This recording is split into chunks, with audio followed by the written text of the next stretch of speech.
It's all about Coach Prime, Dion, and the Buffs. Oh, yeah, there's another game before that. Little scrimmage against the Sun Devils of Arizona State. Remember, they used to have a pretty good football program, much better than Colorado, but things change quickly in college football, and they certainly have changed quickly in the landscape of the Pac-12. Pac-12 fans know that better than anyone, don't you? All right, welcome into the Voice of College Football and our USC edition that we provide for you each and every Monday night, 11 p.m. Eastern Time, 8 Pacific, where it counts.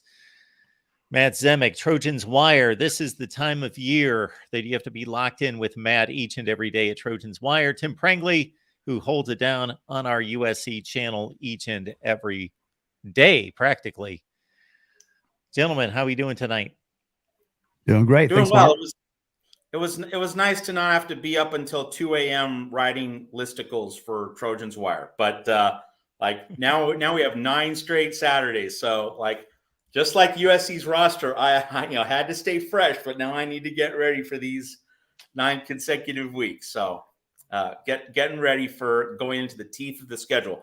I mean, not this week, but really with that game in Boulder. And so that really forms the entry point, I think, for our conversation here at the Voice of College Football. And we will talk about Colorado in a bit, but let's start with this next opponent, Arizona State. And so for folks not following Arizona State too closely, Arizona State had close to 10 important players, 5 offensive linemen injured and out going into this past Saturday's game against Fresno State. And then 8 or 9 more players got injured.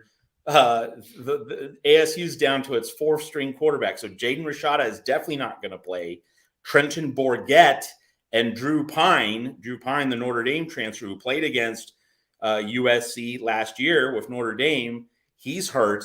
The statuses of Bourguet and Pine are uncertain as of right now, but they certainly might not play. If they do play, they're going to be well below 100% physically. So the odds-on choice right now for ASU as its starting quarterback is 4th stringer. That's 4, Jacob Conover.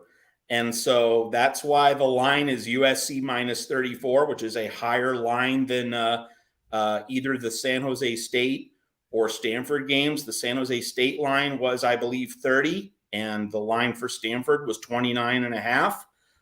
The Nevada line was 38, but this line of 34 is higher than the home games against San Jose State and Stanford. So what does this mean? It means that USC and the staff get another week to treat, with a preseason game. This is going to be another preseason style game, or at least it should be.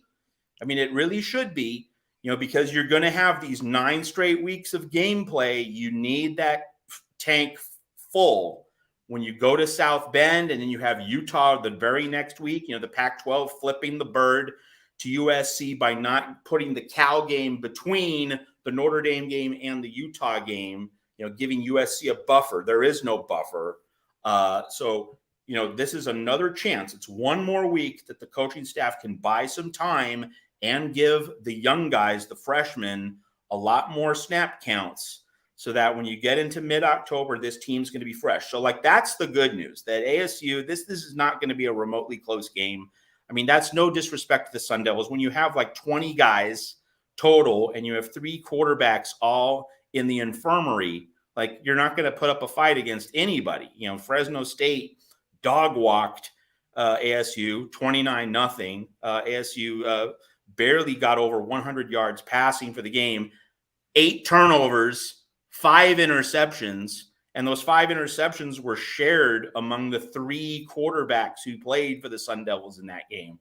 So, this is going to be more, as they said in ancient Rome, the men of Troy of old, nolo contendere, one more. And then, that Colorado big noon Saturday game on the 30th, that might begin to tell us something. But even there, the Travis Hunter injury, that really reshapes the calculus of that particular contest. So just, USC is getting breaks. And I'm not going to say it's good luck, but I'm just saying the developments in terms of injuries for USC opponents are such that this coaching staff is going to be able to continue to rotate guys in and out liberally, so that when you get to South Bend, you're going to have a fresh team that's going to be ready for that nasty backloaded schedule. So to me, that's really the big picture story of this past week in college football, that it's setting up for USC to continue to be able to manage players, manage snap counts, so that this roster will be fully physically, mentally, holistically ready for the challenges that await in the back half of the 2023 schedule. You both know I love to predict games, like many out there love to predict the games. This looks like fool's gold at 34, but as I often say, when the point spread hovers over 20, once it gets to 3 touchdowns, I've done my math on this in regards to at least my approach to predicting games. Once it gets past 3 touchdowns, you generally don't know who's going to be on the field in the fourth quarter. You don't know the strategy of the two coaches, how much they're going to either pour on the throttle or pack it up and try to get on the bus as quickly as possible. And number 3, you don't know the incentive of these players. The common thought is that the incentive of the winning team is going to lag, and therefore they're going to give up garbage points, except for at a place like USC and other elites. They raid the bench, and the third teamers are better than the first teamers on the other team. Plus, they have the incentive of being able to play and show what they can do. So maybe they tack on more points. Tim, this has all the makings, and it probably won't turn out like this, but it does have the makings of an epic rout of biblical proportions, like Michigan Rutgers 78-0 7 years ago, or 49 points at halftime against Stanford a few weeks ago. Yeah, I'm looking at what Matt had written. I actually talked about with all the injuries, 2 quarterbacks, and both of them are leg injuries, I guess, which doesn't bode well because their offensive line is terrible. So they will be running for their lives and possibly on one leg. Drew Pine came in that Notre Dame game last year and gave USC a little bit of fits, but the problem is they don't have the talent or the line that Notre Dame had, and they're missing offensive linemen, they're missing defense. I'm looking at it right now, defensive linemen, all questionable, many of them out. So it's gonna be another warm up session. Hopefully, we'll have Caleb out by halftime, because I do actually want to keep him healthy going this stretch, and we're gonna get a lot of guys, lots of experience, and get our stars a lot of rest for the nine game stretch. So, Matt, run down the health of this team as it enters week number 4, game number 4. And Tim, you can certainly speak to where you think this team stands from a health standpoint, and who could be a key replacement and fill-in player or two. Well, I think the main injury note for USC, and of course, in the background, we have to remember that Solomon Tuliaupupu is out for the season, a significant injury there. But just in terms of the week-to-week flow of the season, Mason Cobb is really the main guy that we need to monitor closely these next couple of weeks, because he didn't play against Nevada or Stanford. And again, like, the coaching staff could afford to do that. Like, there's no risk of losing either of those games. Now, coming off an off week, an idle week, you would think that they would need to get him some reps. You would think that they'd need to get him some action. It doesn't have to be an enormously high snap count, but maybe, you give him 15 to 20 snaps, so they can test out what's going on. And then you can kind of see where he's at going into the Colorado game on September 30. But you don't have to overextend Mason Cobb, but I think you do want to see Mason Cobb on the field, so that you can kind of get his stamina up a little bit. You can get his endurance, his fitness base up, and with some live reps. But, if his body isn't ready, because you're going up against, a skeleton ASU team, basically, you can afford to wait one more week if that's the calculation that USC needs to make. But you need a healthy Mason Cobb on that field for Notre Dame. You need him in on that field, in that battle against Sam Hartman and the Irish. So Mason Cobb, to me, is the single most important USC injury story that we have. I mean, I know that the Gino Quinones injury on the offensive line is notable, and it's reduced the depth a little bit, but Quinones was a backup.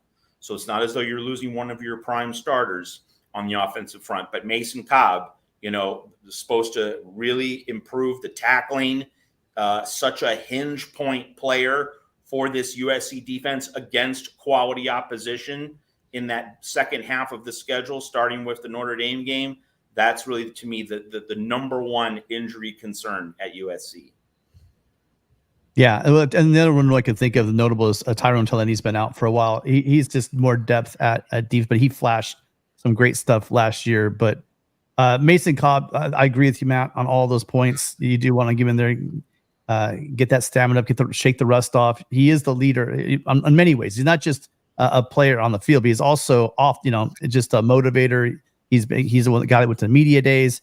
He's a captain on the team, so he's a big part of this team and makes them go. And again, we were looking for big things from him, shoring up that middle of that defense. But I got to tell you, in his when he's been out, the younger players have been stepping up at linebacker.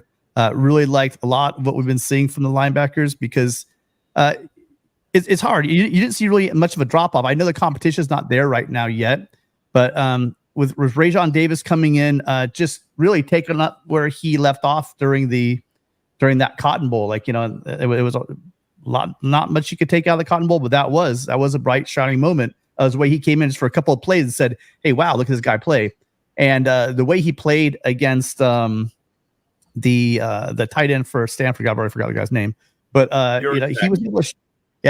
Urasek. He was able to shut him down. And the one play they had, a little crossing route, which gave SC fits to get separation. He broke up. He had a nice pass breakup. He also stopped him short of the sticks, a little drag route, 6 yards. Usually used to run, the guy would run over.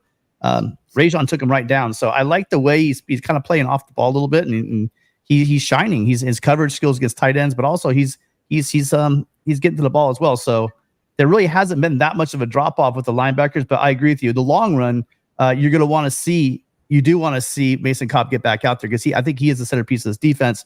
But it's also nice to know that we have guys shining behind him.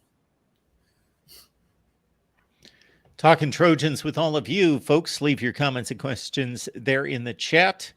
Please consider the super chat option as well to support the channel and all that we do here at the Voice of College Football for USC in regards to post-game each and every week after the Trojans matchup, which of course is against the Sun Devils. And what is the game time for this one? This is a late night game. Yeah. Okay. And okay, let's get this one out of the way. A little bit of a mini rant here from me, and especially since I live in Phoenix. If you're upset about this late night kick, Trojan fans, I know there are some of you who are upset. I know some of you understand this, but for those who don't, it's still really hot around. I mean, on a general scale, it's not hot by Phoenix standards, but it's still hot for most normal people. Like, it's supposed to be 95 degrees in the daytime on Saturday. So temperature at kickoff time is probably going to be around like 88. So it's great that this game is not an afternoon game. You don't want to be playing in the middle of the hot sun in late September down here in Arizona. You want the late night game when you're playing Arizona State early in the year. And just as a tangent, I don't understand why Arizona State doesn't play its first few September home games in Glendale in the domed stadium. I don't know why that doesn't happen. To shield the team from the weather, you have more seats in that building, and it's in climate controlled conditions. That's kind of a digression. But the larger point is, it's great for USC to have this game late at night. Let's go back to October 1, 2005. That was the Sam Keller game. Dirk Cutter, USC falls behind 21-3. It was 100 degrees. It was miserable out there in Sun Devil Stadium. And if you remember Sun Devil Stadium, obviously the site of the Fiesta Bowl, you remember what that stadium looked like on New Year's Day. There's no shade cover at all. I mean, there's a tiny little middle loge section, but it's mostly like a big upper bowl. It's a lot like the Rose Bowl, just this big naked upper bowl. There's just total exposure to the sun. There's no hiding there. And so USC went into very uncomfortable daytime conditions. That was a 12:30 kick in October of 2005. I mean, like, I know what it's like in early October. It's still around 100 degrees. So it's great that USC gets shielded from that midday baking sun here in Phoenix, here in Tempe. And so that's great news. And then just to carry over the time slot thing, a lot of grumbling about the 9 a.m. Pacific Los Angeles time game for Fox Big Noon Saturday against Colorado. First off, you want exposure for USC, right? You've lived through the misery of Pac-12 Network. You know, Tim Prangley threw the goodbye Pac-12 Network bash after the Nevada game. Like, they had a freaking party to celebrate the death of a network. So we all know how bad that network is and has been for USC, and it cost the program countless degrees of exposure. So you're on Big Noon Saturday. This is the exposure you want. This is the prime slotting you want. You want the big TV ratings for your program, for your school. So get over it. You wanted exposure. You're getting it. And here's the other thing about Fox Big Noon for that Colorado game. You need to get these body clocks adjusted to Big Ten life anyway. You know you're going to be on Big Noon Saturday when you go to Happy Valley, when you go to Columbus, when you go to Ann Arbor next year. Great learning experience for these freshmen who are going to be playing in the Big Ten next year. So this is great for USC. Stop it with the belly aching. You wanted the exposure, you're getting it. And you even get like a little bit of a twist in terms of game preparation. So like maybe this team, which is playing these late night games, then you have to adjust to Big Noon. This gives this team something to focus on. This gives this team a sense of challenge. It gives this team a sense of, oh, something different, something fresh, something to keep this team mentally stimulated in the midst of all these blowouts against cupcakes and teams with 30 billion injuries, such as Arizona State.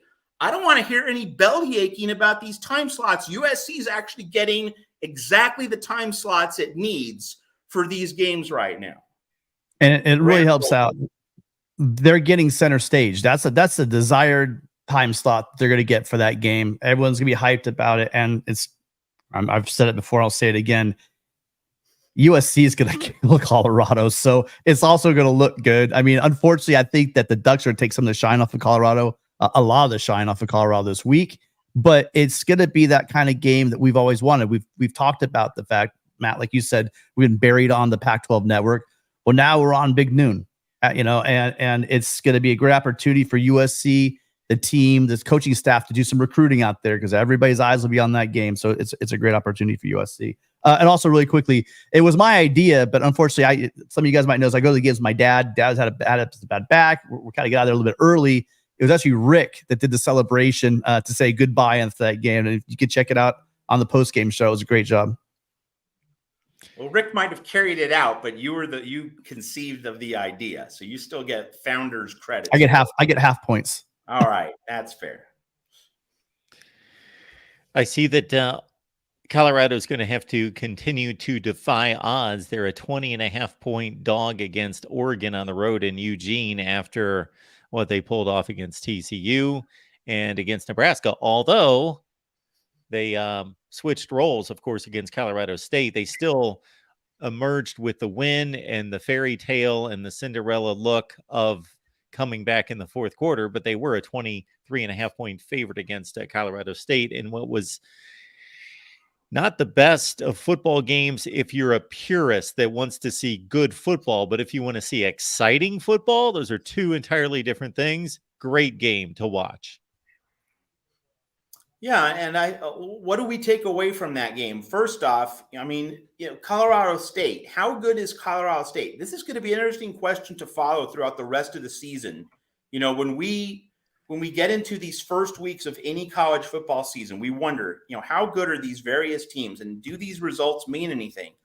So, in terms of judging not just how good Colorado is, but also by extension, how good Washington State is and how good the Pac-12 is, Colorado State becomes an interesting plot point because Washington State crushed Colorado State by 26, 50-24 in week one. And that certainly contributed to Colorado being a 23-point favorite over Colorado State. But Colorado State did not play like a team that was a 23-point underdog. And you could say, Colorado State had week 2 off, but they basically had 2 weeks to game plan for Colorado. I mean, that's relevant, but Colorado State was not competitive with Wazoo a few weeks ago. And so for Colorado State to be really competitive with Colorado at night on the road in Boulder, it invites the question, is this Colorado State team going to be at the top of the Mountain West all season?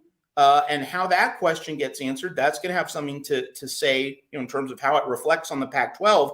And you have another example, San Diego State didn't come especially close to beating Oregon State, but San Diego State's defense made DJ Uiagalelei look pretty average. Like Uiagalelei did not play particularly well against that San Diego State defense. So we're going to spend the rest of the season wondering how good San Diego State is as well. So there are some interesting Mountain West plot points based on team comparisons and transitive property in terms of reflecting on how good the Pac-12 really is, what caliber of opposition Pac-12 teams did defeat. Obviously, it's going to look a lot better for the Pac-12 when you get into November with strength of schedule and all these common opponents and all those sorts of things. It's going to look great for the Pac-12 if Colorado State and San Diego State turn out to be really good teams. Let's remember UCLA also played San Diego State in addition to Oregon State. So some really interesting comparisons. But to turn this back to Colorado,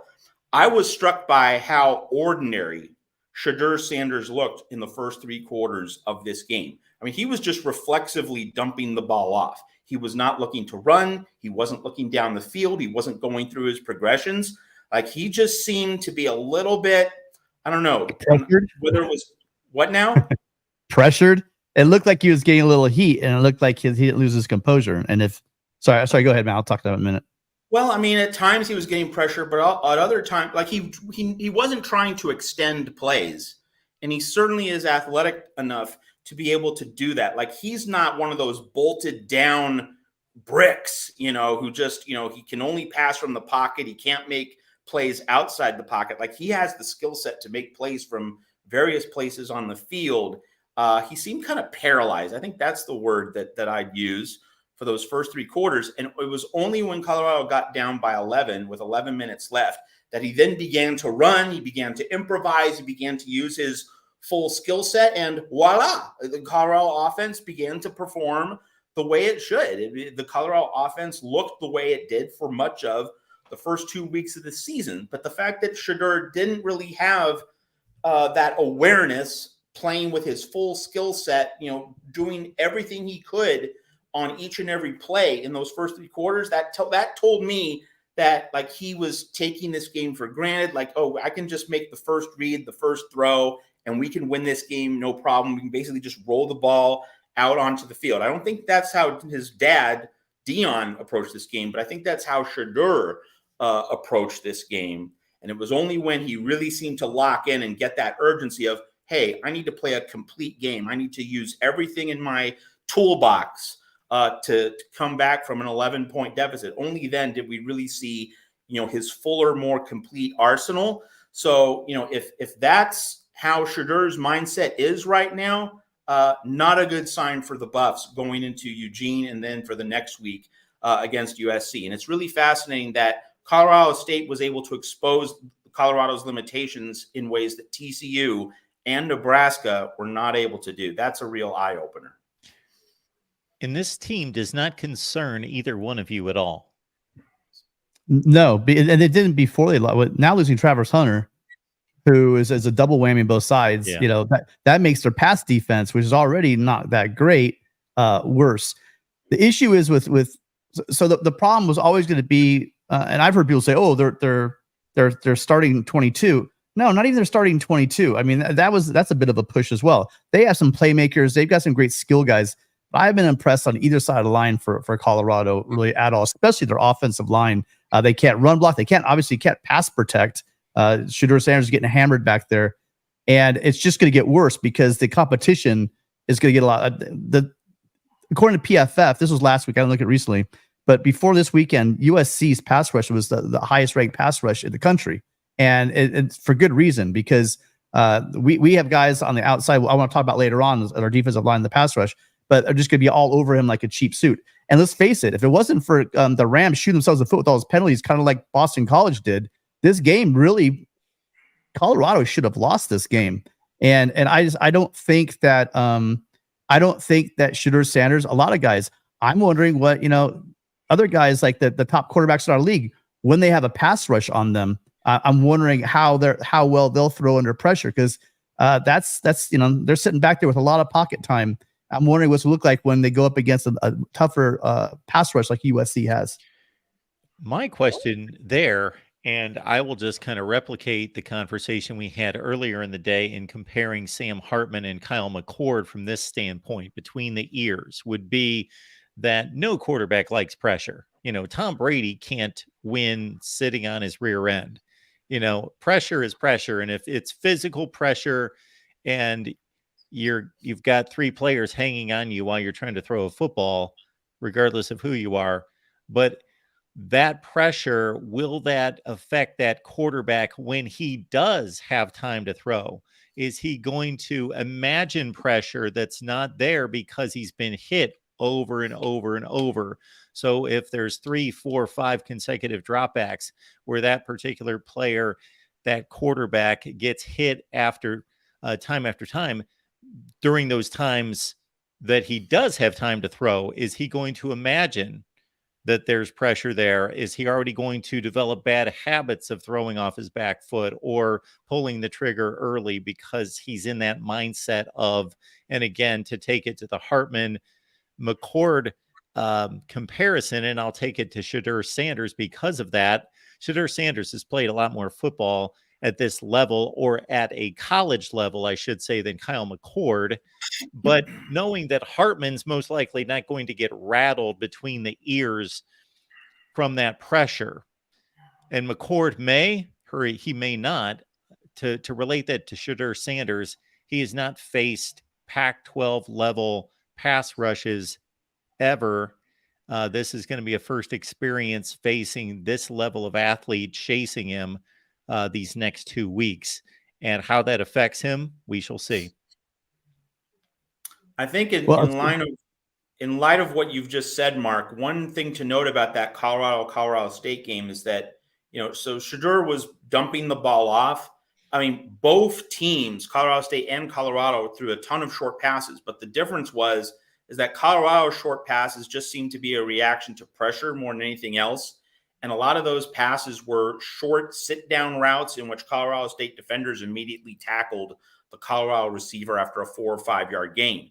On the other hand, Colorado State was getting tight ends and receivers in drag routes going across the middle of the field, usually to the right side into the short flat, and they were getting 2-3 steps ahead of a linebacker and then able to turn the corner, go upfield, and get like a 12-yard gain. So both teams were using short passes, but Colorado State was designing plays that way to get favorable one-on-one matchups against Colorado's linebackers and get guys in open space running, turning the corner and then running upfield with the ball. Colorado's short passing game wasn't generating those yards after catch opportunities. And so Colorado State, by just getting a consistent pass rush, was able to box in the Buffs, who weren't able to get any of those vertical strikes. It's really a great template. What we saw from Colorado State for, the first 57 minutes of this game before Colorado made the tying 98-yard touchdown drive late. Those first 57 minutes, perfect template for how USC's defense and Alex Grinch would want to play this game. Just keep everything short, no yards after the catch, and of course, no threat of a Colorado running game. And you hold Colorado to 20 points in 57 minutes, that's an easy win, because we know that USC is going to hang, around 50, if not more, against that Colorado defense. And going back to what you're saying about Mountain West, Torrey Horton's going to get a lot of looks from other bigger dudes. I don't know if he has any eligibility left. He even threw a touchdown in that game. So, but he was just all over the place. They had 3 guys torch that secondary. They being the Rams. Horton, Brown, and Holker all had multiple catches, both of them in double digits for Horton and Brown, for over 100 yards each. I mean, they absolutely torched them. Can you imagine what Caleb Williams and our receivers are going to do in that game? That's why I said a long time ago. I mean, it sucks for them. They're not going to have Travis Hunter, who Cigar actually said that He has a lacerated liver. I heard that was a serious internal injury that he had. So he's going to be out for a while. But the idea that this was Colorado State and their offense. They're not going to be even. I don't believe they're going to be a top 50 offense. Wait till USC with the top 2-3 offense in the country rolls in there to Boulder. They're not going to have any way to stop them, and it's going to be. I think it's going to be a blow. I said it a while ago. I'll say it again. I think they're going to blow them out. Cigar has a point. He says Bear Alexander will have 3 or more sacks. I've been showing you guys pictures of Solomon Byrd, who and also we had some Jamil Muhammad. These guys from both sides are just getting to the quarterback and absolutely crushing it. This is what we're going to see next week against who that poor victim they roll out there for ASU is, the sacrificial lamb at ASU, and then it's what's going to happen to Shooter Sanders. That offensive line is really small and really bad, and this is a very, very good USC defensive line. Listen to these numbers for Saturday night. Jacob Conover, he will be the starting quarterback, correct, Matt? He's likely to be. I think that's the way to characterize it right now, and he is the 4th stringer behind Pine, Bourget, and Rashada. This is not a great ratio. On a 6 for 16 for 37 yards, 2 picks in 16 attempts. Yeah, it's an absolute mess. I want to go back to something Tim said. The Holker, the tight end for Colorado State, like he's my number 1 tight end on the NFL draft big board. I mean, he was catch the final touchdown pass? Yeah, the low Colorado catch. State. Oh, that beautiful catch. Yeah, that was a beautiful play. That's exactly what you were talking about with the drag route across the middle. Yes, and then turning the corner. But like, I think that guy's for real. Like if I'm an NFL team and I need a tight end, I'm looking right there to Holker.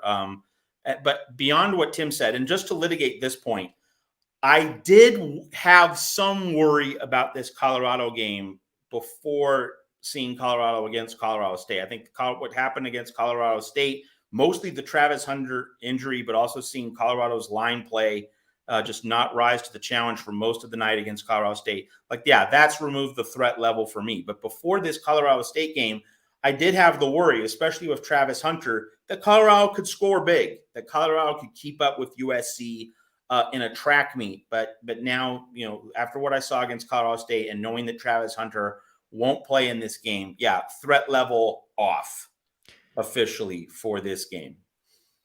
Now, on one hand, an immature football team, and I'm not saying that in a condescending, critical way. I'm just saying a team that has just been thrown together here that has responded extremely well, but it's full of a lot of young players. A lot of the transfers are not young players, but might have been full of themselves after 2 enormous wins and getting all the pats on the back, and as a 23 or 24 point favorite thought this is going to be a walk in the park.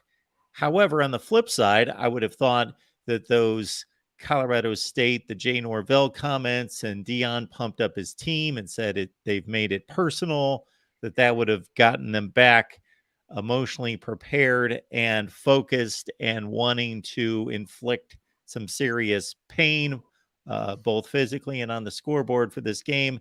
And again, that crowd you would think would be an automatic lift as soon as they leave the tunnel and come out onto the field at Folsom Field, because that place is going crazy for them. That's definitely something to consider. I think in terms of thinking about USC at Colorado on the 30th, one of the interesting things is going to be that USC is going to go from playing a late night game at Arizona State to playing an early game, a really early game. And moreover, USC's most recent game before Arizona State, also a late night game. The Nevada game was a 5 p.m. Pacific time game. Or 3:30, I should say. So USC's had like nothing remotely close to even a noon kickoff.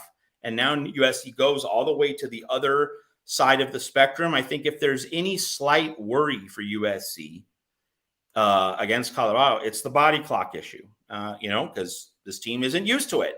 And so if you're not used to it, well, you might just stumble out of bed. You might have a nightmarish first quarter, and that's all Colorado might need to reset the dial and believe it can win. So to me, that's really the one obstacle, just that USC comes out, making sure you're not sleepy, making sure that you're truly mentally ready to play that game, and that you avoid just that like the first 5-7 minutes, you don't want to fall down 14-0. But like we see it happen in college football, and we saw a lot of crazy things happen this past weekend, not to the point that any of the big hitters lost, but they did come close. Texas tied with Wyoming after 3 quarters. Florida State hanging on for dear life at the very end against a Boston College team that struggled to beat Holy Cross. So like if lost Florida to Northern State Illinois. Lost Northern Illinois. So like if Florida State can struggle with Boston College, it's certainly not out of the realm of possibility for USC to struggle with Colorado, even though, like the three of us would all say, USC is a very hefty favorite, should win this game relatively easily.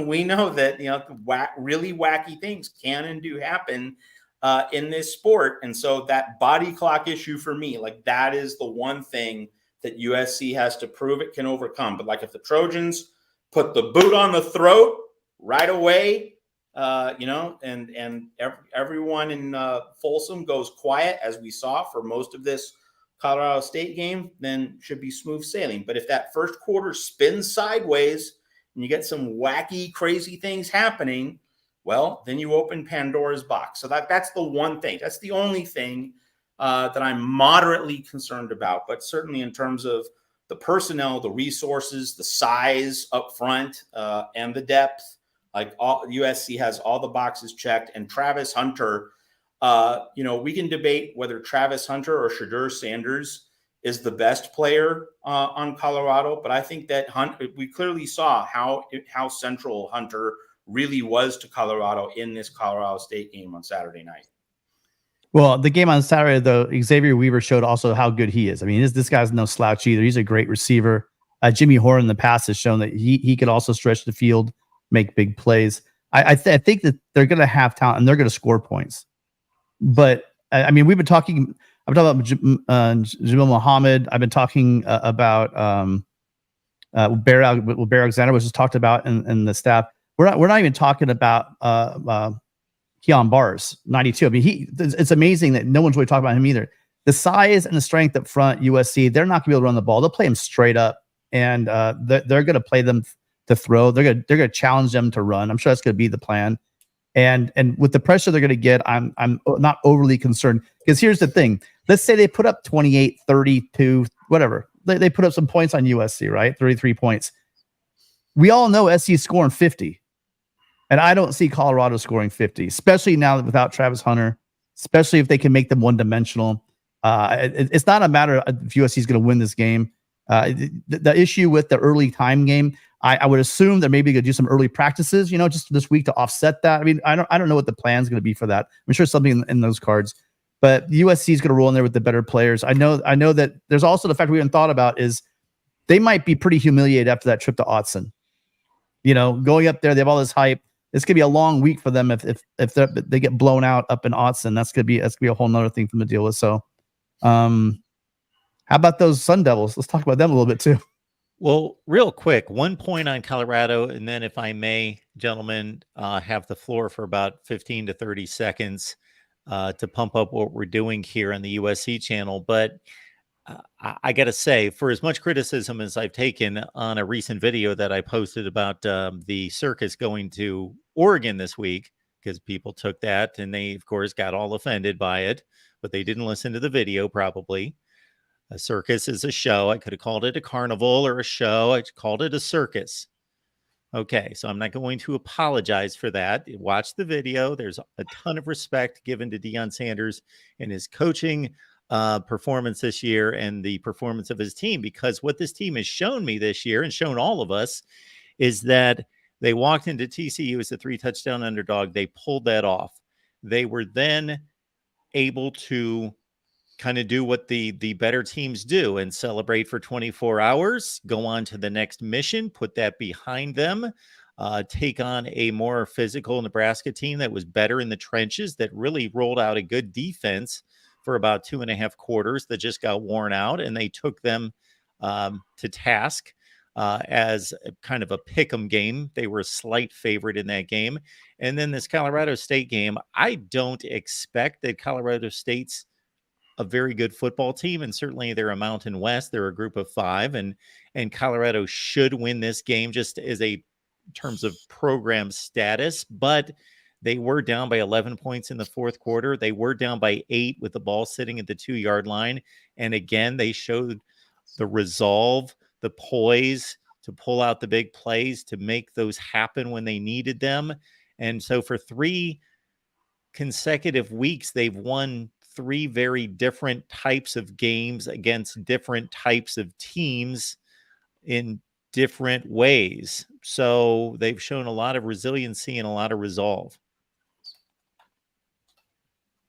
They have. And I think that point about Colorado, for all the ways in which we think these next 2 weeks are going to be rough, we do need to step back and realize by pulling out that game in overtime, as ugly as it was, by winning that game, Colorado is situated such that Colorado has ASU and Stanford, by far the 2 worst teams in the Pac-12 this year, on its schedule. Colorado should be able to beat ASU and Stanford without Travis Hunter. Like, the ASU and Stanford are just really, really bad. ASU because of injuries, Stanford because, it's a complete teardown. It's a complete rebuild under Troy Taylor. So if you assume that Colorado beats Stanford and Arizona State, the Buffs now would just need to get one more win in the other games on their schedule to go to a bowl game. And for Deion to do that in year 1 would be spectacular. Also, any team that's projected to be 3-9, 2-10, which was, I think, the general consensus preseason prediction for Colorado. Any year in which any college football team is predicted to go 3-9 and you make a bowl, like, you have overshot expectations by a large margin. So it's a really interesting dynamic here with Colorado. And this is something I talked about with Mark in the offseason about Deion managing expectations. Like, he wants to pump belief into his kids, and like, we've seen the fruit of that. So, like, the strategy has worked to a considerable degree on a lot of levels. But if Deion is still projecting his team, if he's telling them internally, hey, like, we are, a top tier Pac-12 contender, I don't know if he's doing that, but if he is, like, he's setting his team up for disappointment.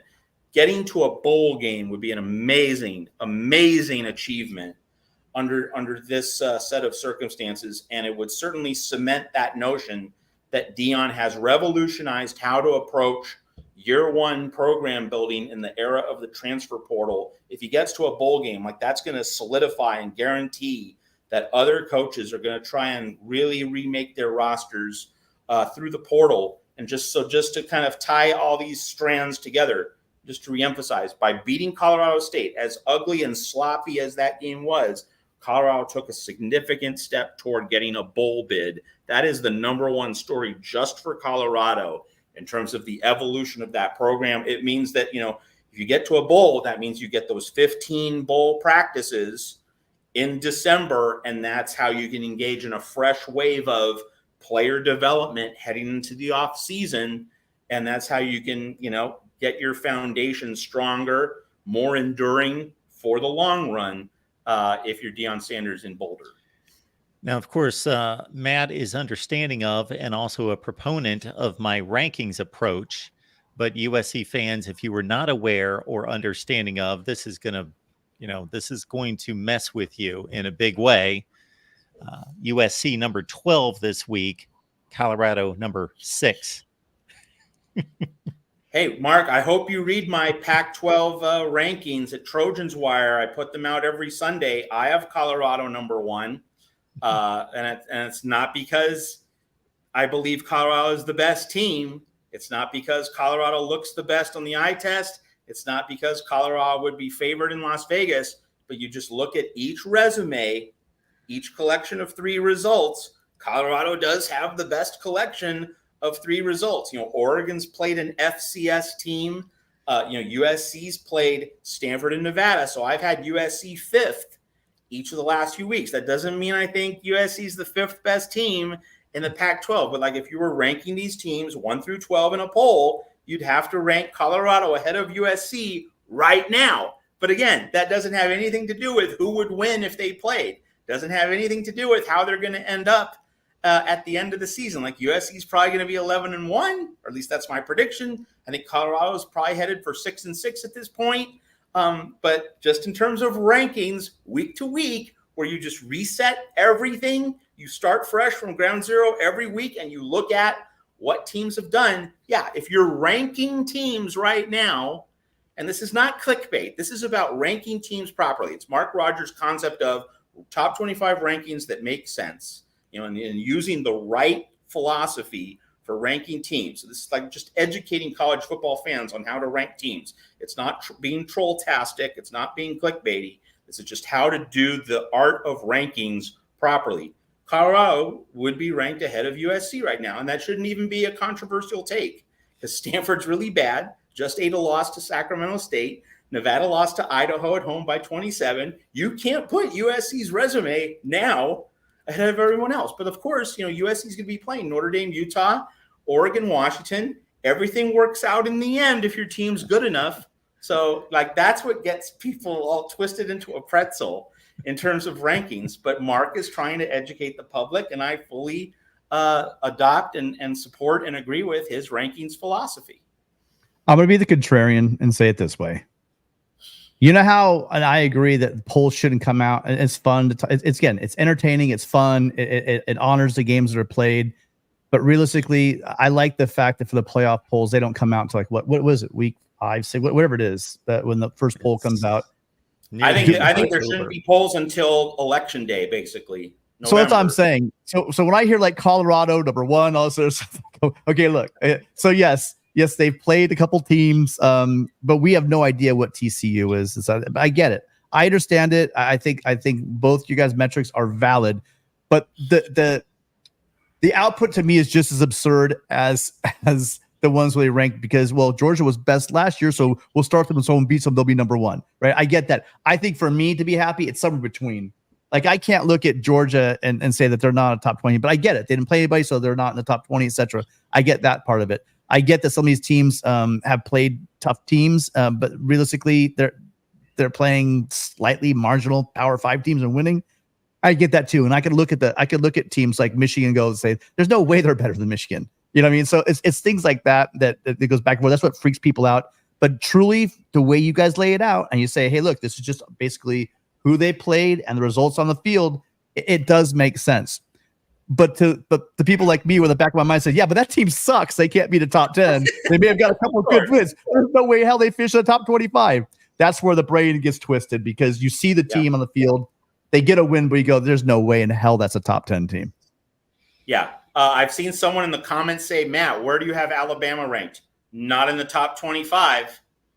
Alabama does not have a top 25 body of work right now. So if we're doing rankings properly, Alabama's just nowhere close to anything at all.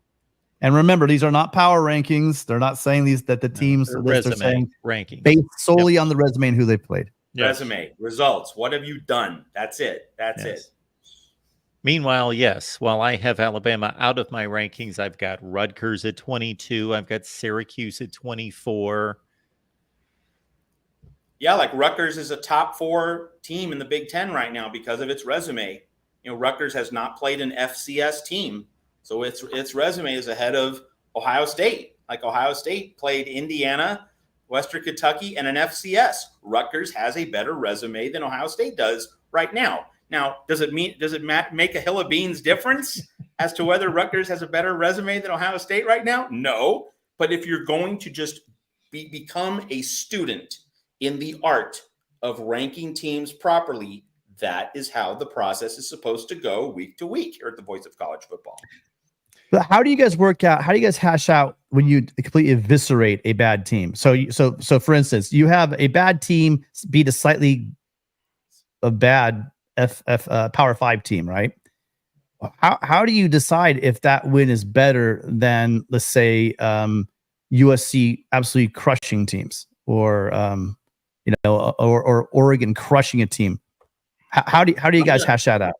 I'm going to throw out any FCS game unless it's North Dakota State, unless it's a top 5 FCS team, something like that. But just in a generic FCS team, I'm not going to assign any weight to that. But I will assign weight to eviscerating a bad FBS team. So like that's why Washington should be highly ranked in any Pac-12 discussion. I mean, even though Michigan State might be really bad, going to East Lansing and just immediately getting a 40-point lead, like that's more impressive than scoring 81 against Portland State. Hint, hint, quack, quack.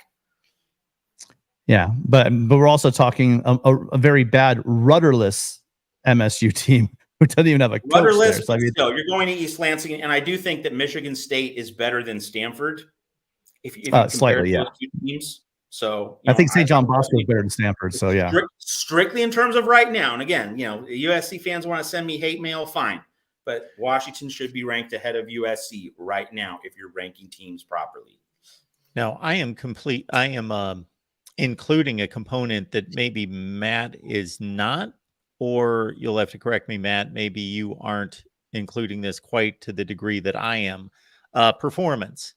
So Team A beats Team B 50-0. I give that much more weight than if Team A beat Team B 28-27 on a last-second field goal. So I'm also grading the teams based on performance and not just a win's a win. No, I'm evaluating the performance and the dominance or game control factor of the win.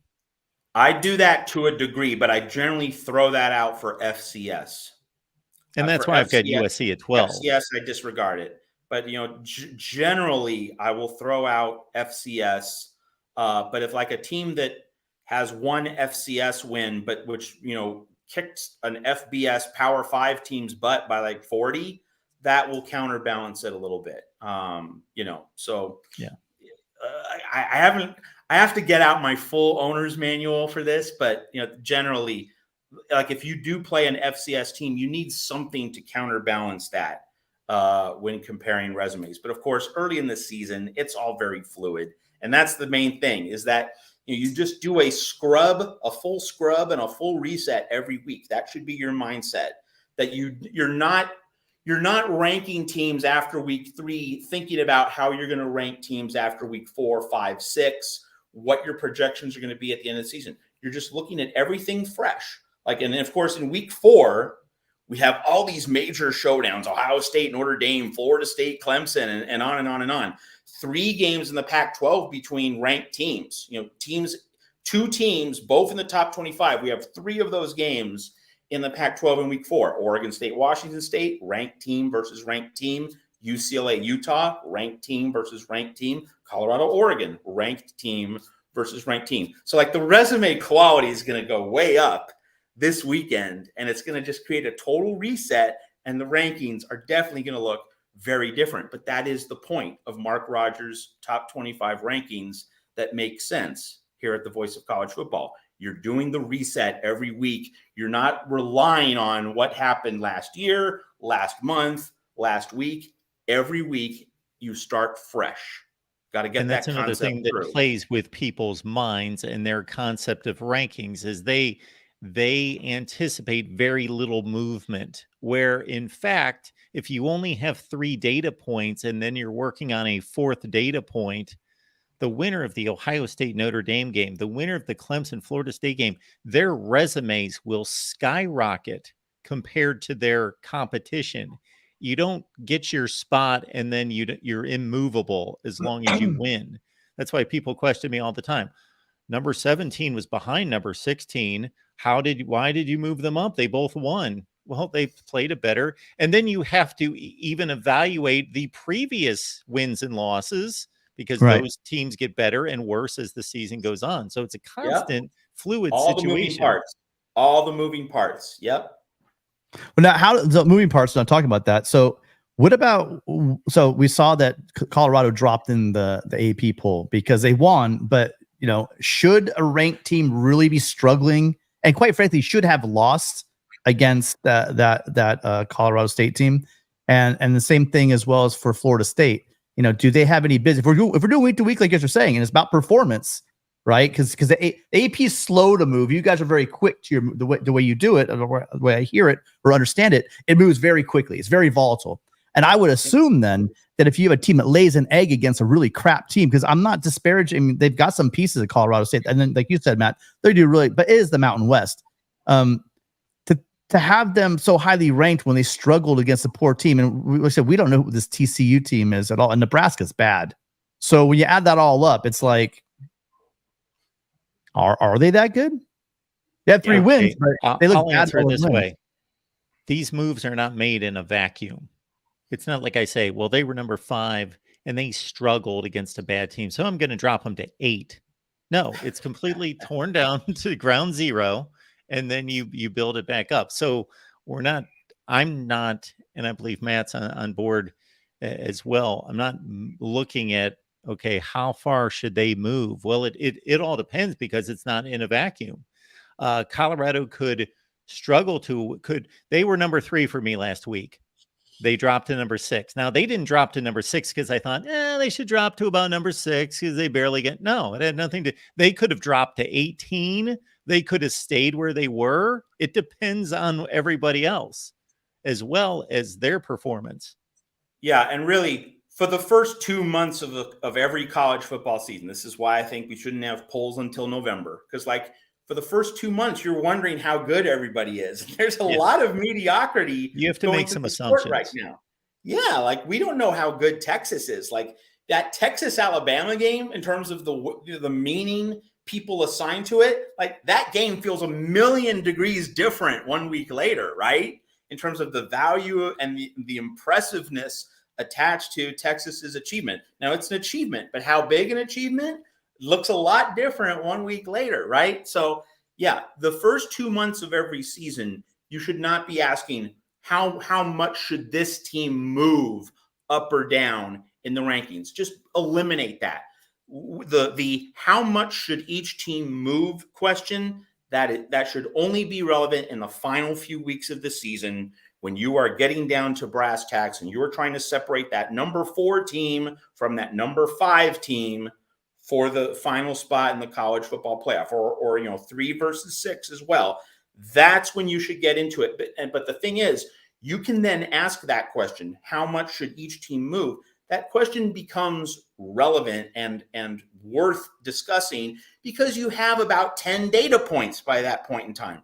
Right now, you have 3 data points, and pretty much at this point, almost all data points are cupcake quality data points. In week 4, we're finally going to get these heavyweight showdowns, and we're going to begin to accumulate substantial reference points for these various teams. But just as a general rule, folks watching here at the Voice of College Football, in the first 2 months of a season, if you are interested in rankings, you should not be asking, how much should this team move? Just eliminate that question from your thought process until mid-November. Then we can get down to that question. That's how you should handle it every year here at the Voice of College Football. But we have them because they're fun to talk about, and they're all flawed in my book. Oh, absolutely. Knock you guys out. That's another statement I make all the time, Tim, is when people may get the idea that I think these are unquestioned and then they should not even be challenged. No, I say they're flawed. They're flawed. They're not perfect, but they make sense. They're logical. But I'm not saying, oh, so-and-so's number 8, and there's no way they could possibly be number 6 or be number 10 or no, they're not flawless. They're not that they just cannot be challenged in any way. That there's no way to challenge that the Central Michigan win could be slightly better than the somebody else's Eastern Michigan win. And yes, it's nuanced. It's college football. And that's why when you look at it, no one should throw out the recruiting rankings, but anyone think of that as a science. If their team beat another team in the rankings by 0.3, that they had a better recruiting class. Yes, then exactly. Hey, we beat you last year by 0.3. It's like real. I mean, seriously, it's just there's a little leap of faith. Hey, here's a good question from Cigar though. Over under 180 all-purpose yard for Zachariah Branch. I think he crushes that this week. And I think that I don't think they kicked him, but I think he's going through the air. He's going to have a big game because I think he'll be playing a lot. Yeah, this gets down to playing time, right? Because this is the drum I've been banging all off season, and of course in this first month of the regular season, is that, giving balanced snap counts to everybody. So like, I don't know how many snaps Zachariah Branch is going to get. And I think that Caleb Williams is going to want to spread the ball around, get a lot of different people involved. So yeah, I mean, it might depend on if ASU is dumb enough to kick to him. Because that's how he got almost 100 yards on special teams in a couple different games. So like, if you're offering me to that as a prop, what I say, over or under, I would just pass, because like, that's just a player usage issue. Like, if he gets enough snaps, yes. But remember, we took their punter. We got Chapliki, so that it's not like they have a really good punter, and they got a kick to him. So barring they have a guy like Stanford, do they? I mean, they will be punting a lot. So like, that's an argument in favor of Zach Branch getting over 180. That ASU will be punting a ton of times. So that's true. That's a good point. And the other part of that is what? So you want to give Caleb Williams a short field by playing around the kicking game? I mean, I don't know. So it's like you pick your poison, really. So I think between punting, kicks, and receiving, and maybe an end around here or there, I'm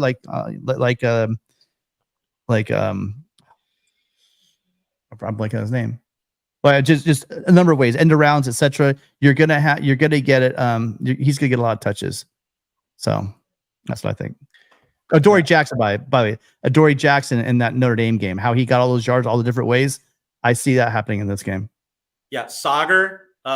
If you're looking for like a prop where you want a USC player to go over the number, I would take something like, if there's Lake McRee over 30 receiving yards, like that would be a prop where I'd hit the over.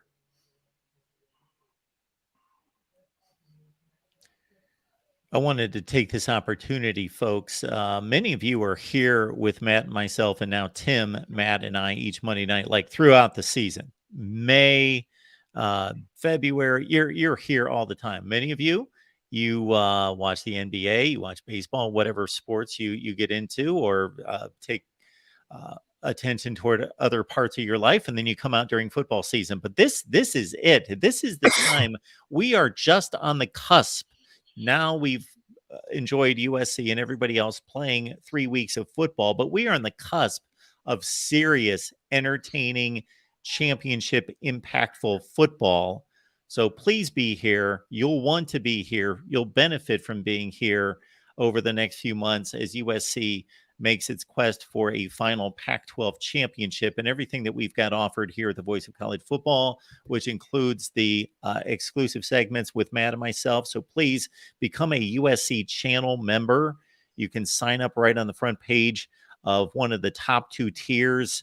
And these segments, I tell you, I'm involved in them, and they blow me away, because Matt always brings forth a tremendous question, a narrative that involves USC, and usually USC's connection to the landscape of college football, whether that has to do with its place in the power structure or realignment, moving to the Big Ten, just really good stuff that I, as a college football nerd, dive instantly in and join Matt with a conversation, and we agree on a lot of things. We have our points of contention, and it's a great conversation. And those are 20 to 30 minute conversations, deep dives into just topics and questions and narratives that you will not find anywhere else. The work that Tim does here is phenomenal. He is constantly seeking out ways, searching for ways to make this channel better, whether that's a graphics look or the pictures that he's provided for us the last few weeks, all of those things. So we appreciate Tim, who's working on providing a phone service here for us for a call-in show. So this is the time to lock in with Colorado. I know Arizona State's in a few days, but the big Colorado game here in just over a week. And then beyond that, it just ramps up to a fever pitch. And really quick, Mark, if I could also, you guys, we're really close to our wrong overlay. We're really close to 4,000, like super close. We're within 100. If everybody here, now I know a lot of you guys already are subscribed, but if we got 80 of you guys right now to go ahead and subscribe, we would bust out over that 4,000 mark that we've been trying to get past. So appreciate all of you guys being here. Thank you so much for spending your Monday with us. But if you guys could, if you haven't already, hit that like, subscribe button. And this is a good time to say it. I just talked to Matt before the show. We do have phone lines now. So we're going to have a call-in show on Thursday, and you guys are welcome to call in. Either we'll have a line for you. I think the number is 888-99 Riley, I think is the number. So nice and easy for you guys to remember. 888-99 Riley, and you guys will be calling into the show. But more importantly, we're trying to get a lot of you guys involved, because I know a lot of you guys do not call in using the StreamYard. Now you have your cell phone. You guys go ahead and call right in. It'd be great to hear some from new voices from Pac-12, from national fans, from Notre Dame fans, and definitely from you Trojan fans on Thursday. So Thursday, Matt and I are trying to figure out. So the best way to do this, if you subscribe and hit that notification, you will know when we're going live. And we're going to go probably a little more in depth about the Arizona State game, and any questions and any comments or concerns or any rant you want to have. It's wide open to your phone call. Call us on Thursday. We'd love to hear from you. Great stuff. We appreciate all of you being here. And again, Matt and Tim get together on Thursday night. So please subscribe. And as Tim has just instructed you, hit that bell for the notifications to know when we go live. And we'll be back here next Monday, of course, for Trojans Live at 8 Pacific time. And in the meantime, there is a game against Arizona State on Saturday night. Join Tim, Tony, and Rick after the ball game as they present Trojans post-game live right here at the Voice of College Football. And one more thing also, I've been doing it on Twitter and on Instagram, but now it's been 29 weeks, Mr. Baker, and you still haven't sorted this out. I'm thinking it, Mark and Matt, I'm just thinking the momentum, everything. I don't know what this lawsuit's, what's going to go on with that. I think we're getting closer and closer to make this happen. It's, we're obscuring it here. So we're getting really close to this happening. I can't wait when they reveal, and the right side, you notice they have it ready for Caleb's 13. And you know Reggie's number 5 is underneath there. So I think it's coming close. But it's been now 4,750 days. Charlie Baker, get your stuff together. I've been telling you since a week before you got your job. This is a layup. You guys have some bad press. This would be easy way, low-hanging fruit for you to get back in everyone's good graces. So Trojans Wire, folks, should be a daily stop for all of you. Again, we are on the cusp of this season just exploding in regards to the intensity of the games, the importance of the games, and the fun that we will have breaking it all down with all of you. We do this and we get ramped up and amped up for this because of your engagement, your participation. So thank you so much for all that you guys do in providing the fun and the interaction with us as well. So thank you, everyone, and we will be back here next Monday. And in the meantime, it's a call-in show Thursday night with these two, and it's the post-game show after ASU.